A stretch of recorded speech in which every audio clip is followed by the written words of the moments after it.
Writer's Read by LiTracey. Getting that book in children's hands. Hi, I'm Tracey Grice and welcome to the Writer's Read podcast. One of the quotes that inspires me in my practice as a teacher, in fact it's the one that sits front and centre of my desk at school, is written by Nancy Atwell, an internationally acclaimed author, and she says that for students of every ability and background, it's the simple, miraculous act of reading a good book that turns them into readers. Because even for the least experienced, most reluctant reader, it's the one good book that changes everything. The job of adults who care about reading is to move heaven and earth to put that book into a child's hands. And that's why this podcast exists. On the Writer's Read podcast today, I'm talking to Australian novelist Sofie Laguna. As our reader in residence, Sofie will be sharing her reading life with us and reading an excerpt from her award-winning book, Bird and Sugar Boy. And here's a snippet of what she shared with me. It's my belief that every book that we read and respond to, even the ones we don't like, is changing our lives, because all of those books are adding information and adding ideas and adding things we both don't like and do like. Also on each Writer's Read podcast, we have our segment called Rebecca Recommends. Rebecca's going to be sharing with us some of the other books that Sofie has written. And today we introduce a new segment called Students Speak. This segment is all about giving our young readers a voice and hearing what they think about the novel being featured. We'll get to hear more from our resident reviewer, Liv, later in today's podcast. Now we're hearing from our reader in residence, Sofie Laguna. Sofie originally studied to be a lawyer, but after deciding law wasn't for her, she moved to Melbourne to train as an actor. Sofie worked for many years as an actor before she began to write, and she writes for both children and adults. Sofie writes picture books, young adult literature and novels for adults. Her books have been met with wide acclaim, with many of them winning awards and several books being optioned for screenplays. Sofie's books have been published in the US, the UK and are in translation throughout Europe and Asia. Sofie lives in Melbourne with her husband, who is an illustrator, Mark McBride, and their two sons. I met up with Sofie during Writers' Week in Adelaide. Writers' Week is an annual festival that's held in one of Adelaide's parklands, and it was great to see people of all ages there engaging in all kinds of literary activity, and that's where we had our chat. Today Sofie's going to read from her book Bird and Sugar Boy. The central character in Bird and Sugar Boy is James Burdell, who has been dubbed Bird by his best friend Sugar Boy because of his obsession with birds. He lives with his dad, who has a big tattoo that says "Live to Ride." He's so strong that he can lift up a car, but he can't tell his son James what he's thinking. Maybe he's thinking about James's mother, who left when James was a baby. Best friends Bird and Sugar Boy hang around down at the river together, in the bush tunnel or beside the railway tracks, riding their bikes fast enough to beat the train. Together they are a team. James doesn't know what would happen if he didn't have Sugar Boy in his life. And Sofie's going to read from the first chapter of Bird and Sugar Boy for us now. I found Birds, a field guide by A.P. Davies when I was 8. I was in the op shop with Dad because we needed something to make me look like a pineapple for the school concert, which was about the 5 food groups. Dad was looking for green clothes that could be the top of the pineapple. The other kids were getting their costumes sewn by their mothers, but Dad said if he couldn't find it at the op shop, it couldn't be found anywhere. And he'd fix the fuel lead, but he wasn't going to start bloody sewing. My dad's a single parent. Single parents have to do everything on their own, including having a job, doing the housework, getting dinner on the table and turning you into a pineapple. This means they have high stress levels. High stress levels keep you from smiling or singing along to the radio or just deciding to go fishing without too much planning. I went over to the toy section of the op shop and picked up a broken model of a World War II fighter plane from off the shelf. Underneath it I saw a book that must have been left there by mistake. It was called Birds, a field guide. On the cover was a bird with a round, bright yellow body, green wings and a shining blue patch on her chest like a bib. She was perched on a branch with $2 written in pencil underneath. That blue-bibbed bird looked at me, and in her dark eye was the shine of a smile that said, "James Burdell, this is the book for you." My heart missed a beat. I didn't know what to do because I didn't want Dad to see me getting that book. My dad likes big things. He likes engines and mechanics and things that work with the aid of the human hand. He doesn't need to draw feathers or think about beaks and how they hold on to the food. It's not what a person who knows about the way things actually are needs to do. You're a big dreamer, James. Don't fall into that trap. Stick with reality. It's the way things are. My dad says this to me a lot. Big dreams are the way I want things to be. Reality is the way things actually are. It's important to understand the difference. But maybe it was the sort of thing that if my mother hadn't shot through, I might show her. I might say, since you're not shooting through, Mum, I want to tell you about birds. Here, look at my drawings. Dad doesn't understand, does he, Mum? Well, does James buy the book? Does his dad make him look like a pineapple? The only way to find out is to get that book in your hands. Students Speak. Earlier I mentioned we have a new segment called Students Speak. Today we meet 11-year-old Liv, who is going to share her thoughts about Bird and Sugar Boy. So I'm going to hand over to Liv now, and she's going to tell us a little bit about herself. Hi, I'm Liv. I'm 11 years old and I love reading because it takes you into a different world and you can go wherever you want with different books. Now, Liv, I believe you've read this book. Yes, I have. Great. What can you tell us about it? So it's about a boy whose best friend calls him Bird and he calls his best friend Sugar Boy. They do basically everything together, but then something happens that leaves Bird alone, so he has to make a big decision without help from Sugar. So, Liv, as you were reading this book, was there a particular character that you that felt really real to you or that you connected to in some way?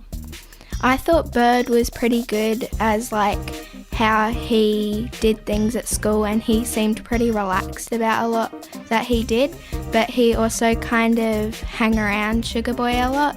So that's when you have friends and you need their help, you can always rely on them. So he was relying a lot on Sugar Boy. And was there a part of the story that, as you were reading, really kept you guessing? Well, I thought that when something happened that left them apart, that I kept wondering what was going to happen and if they were ever going to come back together and if they were going to be okay by themselves. So, Liv, we're going to need a rating system for all the books that you read for us. So tell us how you're going to do that. So I'm going to rate it out of 5, but instead of stars, it's going to be lives. I'm going to rate Bird and Sugar Boy 4.5 lives because it was a really good book and I could really relate with the friendship Bird formed. Well, 4.5 lives, that's a very high rating. So if Bird and Sugar Boy sounds like a book that you would like to read, speak to your librarian or head to your local library or bookshop and get that book in your hands. Rebecca recommends. Now it's over to our literature guru, Rebecca, to hear about some of Sophie's other books. Both of the Sofie Laguna books I'll talk about today are convict stories. And it's not surprising that there are so many novels for children written about this time period, as between 1788 and 1868, about 162,000 convicts were transported by British government to various penal colonies in Australia. Between 10 and 20% of each ship's arrivals were children, mainly boys, aged between 10 and 14. So the first book today is The Grace Stories, and this is a bind-up of 4 books in the Our Australian Girl series. So the Our Australian Girl series of books all look at different girls in different times in Australia's history, and each girl's story is told in 4 separate books, but a few of them have now been released in single volumes, as this one has. So this volume of The Grace Stories features 4 books, and so the story is told in 4 parts. So the 4 parts are Meet Grace, A Friend for Grace, Grace and Glory, and A Home for Grace. And the first part is her time in London, then her journey to Australia, and the last 2 books look at her time as a servant girl on the land. Now, Grace is an almost 11-year-old girl living in London in 1808, working as a mudlark. A mudlark is such a nice-sounding name for a not very nice job. Grace spends her days on the banks of the River Thames, rain or shine, looking for things that may be of some value that she can sell. She takes these things home to her uncle and he sells them in exchange for giving her a roof over her head. And that's pretty much all it is, a roof, as she hardly has any food and she sleeps in a pile of rags on the floor. The one thing that Grace loves is horses, and it's this love of horses that gets her into serious trouble. One day she sees a horse in some distress, so Grace steals an apple from a nearby cart to give to the horse. She is spotted and she's chased through the streets. And when she reaches the horse, she pulls herself up on its back and they gallop away. But she's finally caught and she's charged with theft of a horse. Now, in 1808, even a child as young as Grace can be hanged for a crime such as stealing. So Grace finds herself in prison, awaiting sentence. So you might think that prison is the worst place for an 11-year-old girl to be. But in fact, in prison, Grace is well fed and she has a place to sleep. So when Grace finally goes to trial, she is not going to be hanged, but she is going to be sent to the other side of the world to start a new life as a convict servant. So on the ship to this new land, Grace makes friends, battles seasickness, fends off bullies and illness, all the while wondering what this new land and new life will be like. On arrival in Australia, the women on the ship are all paraded in front of free settlers who are in need of servants. Grace is chosen by a young couple, Beth and Tom, who are expecting a baby and need help around the house and property. Now, Grace has never worked as a servant before and she's got a lot to learn. Lucky for her, Beth is a lovely mistress, patient and kind, and she teaches Grace everything she needs to know. Tom, on the other hand, is gruff and unfriendly, and Grace can seem to do nothing to please him. But Grace and Tom have one thing in common, and that's the love of horses. Tom has a beautiful grey horse called Glory, but Tom is adamant that Grace has absolutely nothing to do with his precious horse. So when Tom is away and Beth goes into labour, Grace needs to take charge and do the one thing that Tom has forbidden her to do: ride the horse to get help. Will Grace get help in time? And will Tom forgive Grace for doing the one thing she was told not to do? The second book today is part of the Do You Dare series, and it's a series similar to the Our Australian Girl series, but telling the story of boys coming to Australia. This one is called Fighting Bones, and it's set in 1836. So in contrast to Grace's story, the experience of the brothers in Fighting Bones is quite different. They too came to Australia as convicts, but they did not go straight to work for settlers. They went to prison, a prison just for boys. This prison was Point Pure, and it's in Tasmania, and it was actually built by the first 60 boys that were sent there in December of 1833. Life in prison is harsh, but they are given 3 meals a day, the opportunity to be educated or the chance to learn a trade. They even had free time every day to go to the beach and play. Now for Declan and Danny and their friends, it's during that free time when things turn particularly nasty one day. When Danny sees the prison bully Striker push another boy, Johnny Briggs, off the cliff. He knows he's in trouble because Striker knows that Danny saw him, and Striker will do anything to stop Danny testifying against him. Striker plots for Danny to have an accident before the trial date so that there'll be nobody to testify. Now Declan can't let this happen, so he plans an escape. No one has ever escaped from Point Pure, but the boys feel that they have no other choice. Now the reason no one has escaped from Point Pure is because the prison is situated on a point, as the name suggests, with steep cliffs on one side and treacherous seas on the other, and the only way through the bush is heavily guarded. But this does not stop Declan and his brother Danny, along with friends Cole and Seamus, trying. With Striker threatening to kill Danny, they feel that they have no other option, and so the boys plan their escape. Having memorised a map, Declan knows there is only one way to escape, and that's to stay close to the water and make their way through the bush until they reach Eagle Hawk Neck, and from there they swim. Now the boys do a fair job, but they're not successful and they are captured and returned to Point Pure, all except for Cole, who was shot and killed by a guard. They expect the worst on their return, and they do receive 24 lashes, and they're sentenced to 8 days solitary confinement, which is usually the worst punishment. But Declan receives extra blankets and good rations during his time in there, and after being released to the general population again, he's even given a really good job working in the warden's garden. And it's when a visitor to the prison, Mr. Fitzpatrick, comes along, Declan gets a chance to leave. But Mr. Fitzpatrick is only interested in Declan, not Declan and Danny. And the one thing that Declan promised his mother when he left Ireland was that he would look after Danny. And leaving Danny behind, leaving him with Striker, is not looking after his brother. But he has no choice. Life with Mr. Fitzpatrick is obviously better than prison. He enjoys his work. There's no prison guards shouting orders, no solitary confinement, and no fights in the yard. But he is afraid. Afraid for his brother. Afraid that Striker may have already struck. Afraid that Danny may already be dead.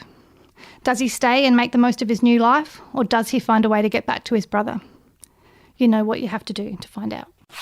Hi, I'm Sofie Laguna, and you're listening to the Writers Read podcast. As I mentioned, I was down at Writers' Week when I caught up with Sofie Laguna. In our chat, she gives us lots of tips to help us get that book in our hands. Thanks for meeting with us. Just got a few questions for you about your life as a reader. And one of the things that the children that I work with are really interested in hearing about is the life of an adult reader. And I guess what I want to know or want to share with our listeners is there a book that has turned you into a reader, or perhaps a book that's changed your life in some way? It's my belief that every book that we read and respond to, even the ones we don't like, is changing our lives, because all of those books are adding information and adding ideas and adding things we both don't like and do like to our lives. So I can't think of one single book. There are many single books that I've loved and responded to, and I think they're all adding to me as a reader and a writer. So one of the things I work with young children on is goals that they want to develop as readers, and so they look at their own reading life and think about their strengths and their struggles, and I find it's really helpful if they hear from adults and other readers in their life about things that they enjoy, where they like to read, what they find pleasurable in reading, as well as the things that sometimes we don't think about, which is weaknesses as a reader, or things that get in the way of our reading in some way. And I was wondering if you could share some of your strengths and your struggles as a reader. I do struggle as a reader sometimes. I have young children, so I don't want that to be an excuse, but it is something of an explanation, in that I'm tired at night, especially if I'm writing books, working on things during the day, and managing children and what goes in the lunchbox and homework and everything else. So now, since I've had children, my only time to read is when everyone's finally asleep, and that's when as a mum I'm tired, so I'm not bringing my freshest energy to a book. So that's partly the problem. So if a book is really challenging or difficult to find my way into, I have less patience for it than is ideal, because some books can be challenging and difficult and wonderful, but I'm too sometimes tired by that time in the day to find my way in, and I disappoint myself because I can't do it. So I'm trying to be easier on myself though, and go for the books that will jump out and entertain me, where I'll make friends with the author. And then once we've made friends and we're close, I'll want to go back, and I won't feel as threatened or intimidated by the challenge, because I want to be swept away. Especially because I'm a challenged parent. I want to be swept away, but I also need quality. I need great characters, and I do want words used well. I want the best books, but I can't necessarily read at the moment the densest books. They have to be accessible enough for me at that time. I can't read on a Saturday morning. If there is any spare time, all the freshest energy I have needs to go to my own work. So memoir is pretty good.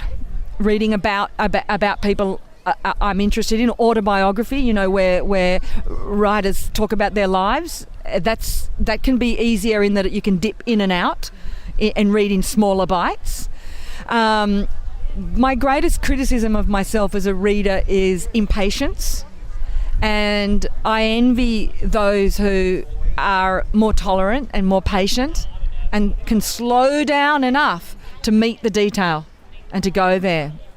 That's my greatest weakness, I suppose. Sometimes in my life, I'll let television shows take over, and I feel bad about that. And I'll try and say, no, Sophie, you do need to watch Downton Abbey. Like, you've had a big day. Like, just, you deserve it. You allow yourself that treat. Like, it's been a hard day. What about a bit of a combination? A bit of screen and a book beside your bed, and always end with the book. And if you're finding reading hard, I'm saying to myself, then pick a different book. Don't give up on the book. Pick a different book. And if it even if it has to be like true crime or something, pick a different book until you are friends again with with the writer.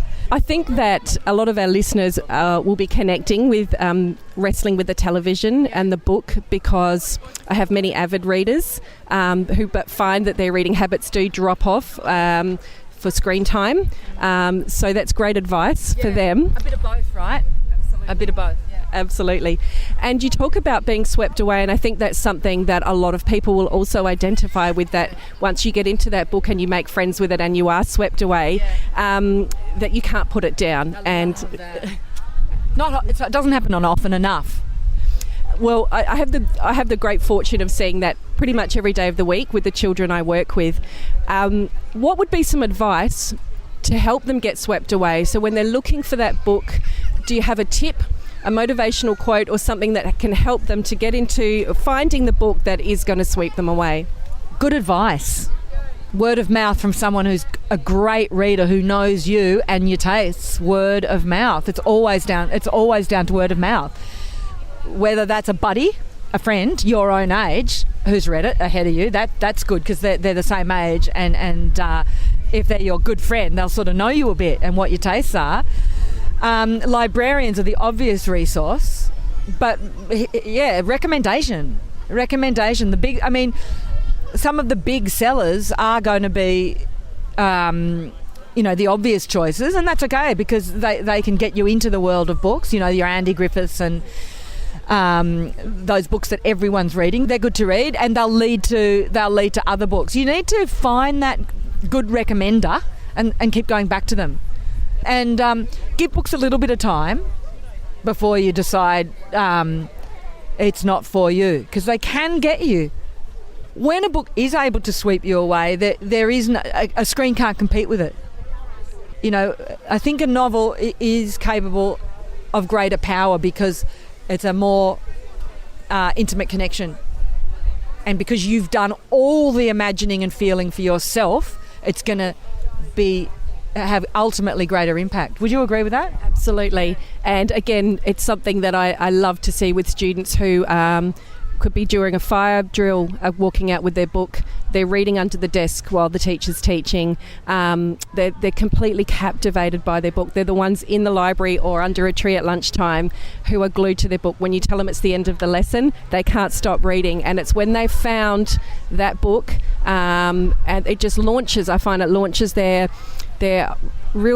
identity as a reader comes through, and they perhaps, as you said, they've moved through some of those series books or what we call have a break book or a light read, and they found those really sophisticated novels with really interesting characters that's hooked them in. And that's one of the reasons for this podcast, and part of my work that I find I can't get enough of is when the children really find themselves as a reader and become that recommender to other peers, and it is extremely powerful. So that's wonderful advice.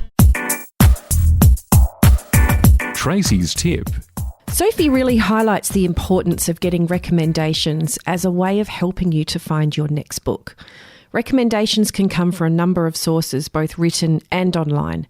However, I believe it's the relationships we have with our students and the community of readers that we build in the classroom that enables recommending books to thrive.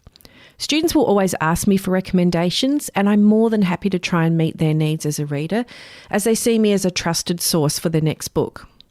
What I also find is that students love recommending books to me or to their classroom teacher. I take these recommendations seriously, and in fact I feel chuffed when they do so, as it reflects the relationship that we have built reader to reader. It shows the students know about my reading life and care enough to recommend a book that they think I'll love. I always take the time to give that student my reflections on the book and thank them for thinking of me.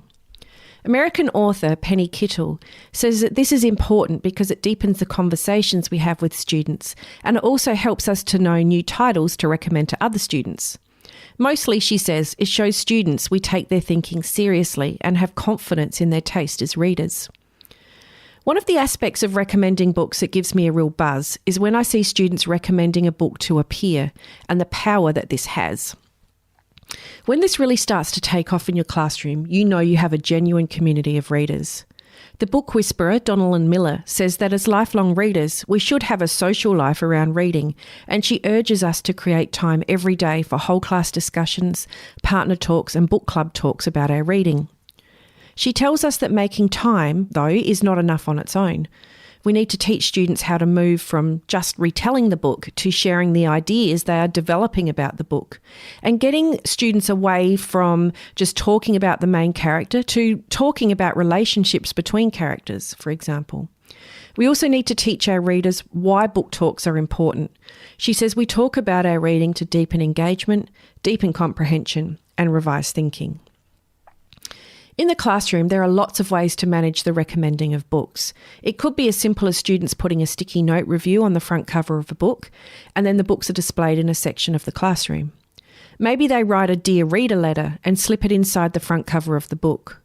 Book talks and Book of the Week displays are another way of recommending books in the classroom. Another method I use is to write a personal recommendation to a peer, and then that student places this recommendation in a book shelfie, which is a segment in their reader's notebook that they can refer to when looking for their next book. If you're not doing so already, consider ways that you can make book recommendations an integral part of your reading program. Well, I hope you enjoyed this episode with our reader in residence, Sofie Laguna. It was great to spend time with her and to hear all her great tips about helping us to build our own reading life. To keep up to date with all of our latest episodes, make sure you subscribe to your preferred platform at theozcastnetwork.com, and of course follow us on Facebook and Twitter at Writers Read by LiTracey. On the next Writers Read podcast, we hear from Sunshine Coast author Elisa Darlinson. She's going to read aloud from her book, Running from the Tiger, and you'll find out about her life as a reader. Writers Read by LiTracey. Getting that book in children's hands. Follow us on Facebook, Twitter and Instagram at Writers Read by LiTracey, a Dave and the Beanstalk production.